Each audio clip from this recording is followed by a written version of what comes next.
Sejam bem-vindos a mais um vídeo aqui no canal. Para quem ainda não me conhece, meu nome é Marcos Almeida. Estamos aqui em mais uma aula de nosso curso de programação de torno e fresadora CNC. E hoje, gente, nós vamos ter uma revisão de todo o aprendizado até aqui. Lembrando, gente, que esse conteúdo, que essa videoaula está numa sequência correta de aprendizado. Então, se você caiu aqui de paraquedas nesse vídeo e talvez aqui você vai ficar um pouco perdido, então eu recomendo que você veja a playlist, os vídeos estão em sequência lá, tá ok? Playlist, curso de programação manual, de torno CNC, comando Sinumeric, Siemens e Fanuc, tá ok? Pode olhar na playlist aí e ver na sequência correta. Hoje é uma revisão, gente, do que nós aprendemos até aqui então.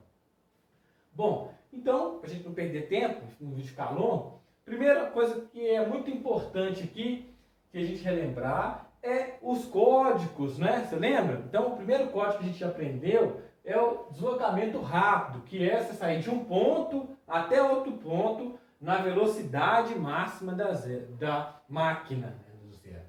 Bom, então aqui tem uma coordenada aqui, ó, como exemplo. G0, né, que é o deslocamento rápido, coordenada final no eixo X, coordenada final no eixo Z. Não é necessário colocar um F lá, porque ele vai assumir o máximo que a máquina conseguir. Lembrando que esse valor de avanço máximo varia de máquina para máquina, de fabricante para fabricante. Depende das capacidades dos motores e qual foi o valor limitado aí pelo fabricante.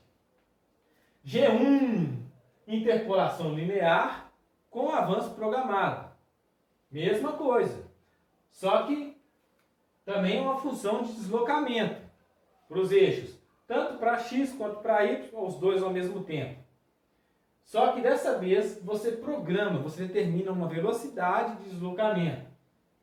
Você tem que utilizar também o F, que é o avanço, que é a sua velocidade de deslocamento que você tem que informar. Então um exemplo aqui é G1, X de 50, Z de menos 10, então ela vai movimentar simultaneamente nos dois eixos e um avanço aqui de 0,1. Tá ok? Então nós temos G2 agora, que é a interpolação circular no sentido horário, e G3 anti-horário. Ok? Então ela sai de um ponto qualquer para outro, fazendo um raio. Então, se sai desse ponto A aqui para o B, nós temos o sentido horário. Agora que se nós sair aqui do B para o A, nós estamos anti-horário. Então, B e A. Então, G2 ou G3. G2 horário, G3 anti-horário. Tranquilo? As duas formas, não existem outras. Mas as duas principais são você informar coordenada final no eixo X, coordenada final no eixo Z.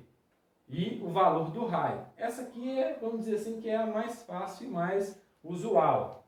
Mas é necessário também você aprender a utilizar também, levando em consideração o centro do raio no eixo X e no eixo Z. Vamos dar um pequeno exemplo aqui para a gente matar isso aqui, ok?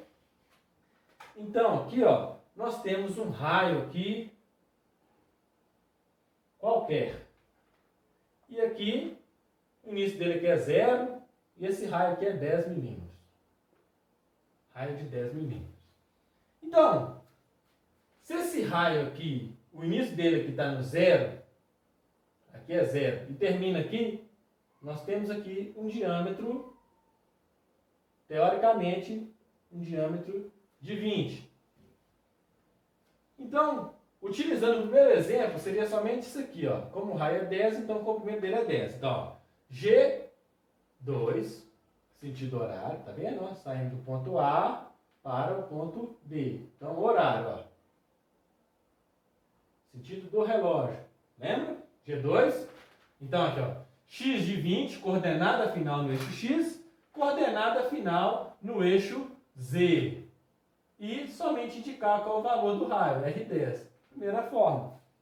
Mas alguns outros exemplos é necessário você programar pelo centro do raio devido à complexidade desse raio.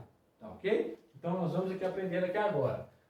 Ou G2, mesma coisa, x20, z de menos 10, coordenada final em x em z, e agora a gente vai usar aqui, ó, o i e o k, tá ok? Vamos aprender aqui então? Então, o x, o eixo secundário dele é o eixo i, e o z, o eixo secundário é o k. O que seria um eixo secundário? Nenhuma coordenada, você não pode programar dois eixos repetidos na mesma coordenada. É como se desse coordenada, um erro. Chama um erro de macro, é um erro de lógica, de programação.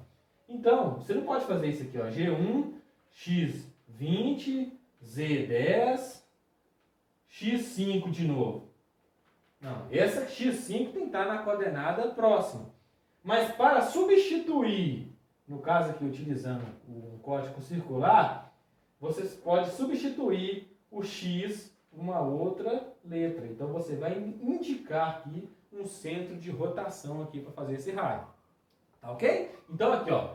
Então nós vamos utilizar o i e o k. O i para x e o k para y. O que seria isso então? Como que eu vou indicar o centro desse raio? O centro dele, da onde que está o centro de rotação? Imagina aqui um diâmetro aqui. Então o centro dessa peça aqui está no centro certinho, no ângulo de 90 graus. Então um raio certinho, para não ter dificuldade. Então qual que é essa distância aqui, ó? Em x, tá vendo aqui, ó? Eixo x, ó, eixo responsável pelos diâmetros. Aqui, ó. Então x aqui é... Qual que é aqui, gente? Valor do raio? 10. Só que isso leva em consideração o ponto inicial. E em Z? Em Z, o ponto inicial ao centro não tem diferença. Aqui, ó, o ponto, ó, tá na mesma, ó, linha. Ó. Se você fosse medir aqui com a régua, né, com o paquímetro, não muda nada. Tá no mesmo, né? Tá? Esse ponto aqui, eles estão paralelos, certinho. Então, o nosso z aqui é 0. Não tem deslocamento. Está no mesmo, tá na mesma linha aqui, ó. Então, em x é 10 e i, ó, em x é 10 e no z é 0. Então, vamos lá. Então, aqui, ó, o eixo x seria i, 10, positivo, porque lembra lá do plano cartesiano, ó? Aqui a nossa origem é o início agora, ó. Beleza? x10, que é o eixo secundário, é 10, e o k, 0. Já faz o raio. Tá vendo? Coloquei mais um exemplo aqui, ó, que vai tanto para G2 como para G3. Coordenada final em x, coordenada final em z e o valor do raio. Ou coordenada final em x, coordenada final em z, centro em x e centro em y, nos eixos secundários, tá ok? Então isso aqui é importante você colocar aí, ó. Eixo principal, x e z. Secundário, vem em segundo, ó. É i e k. E também tem outros eixos, que é chamado de eixo auxiliar. Nós vamos aprender depois. Para não ficar muita coisa, por isso que eu vou passando aos poucos, tá ok? Fácil, né? Bem facinho, né?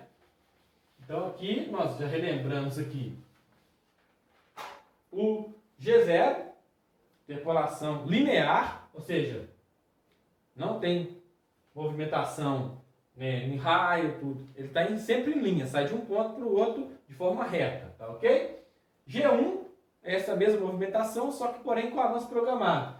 G2, interpolação circular em sentido horário, né, sentido das horas. G3, anti-horário. Isso leva em consideração do ponto que você está ao ponto que você vai ir, tá ok?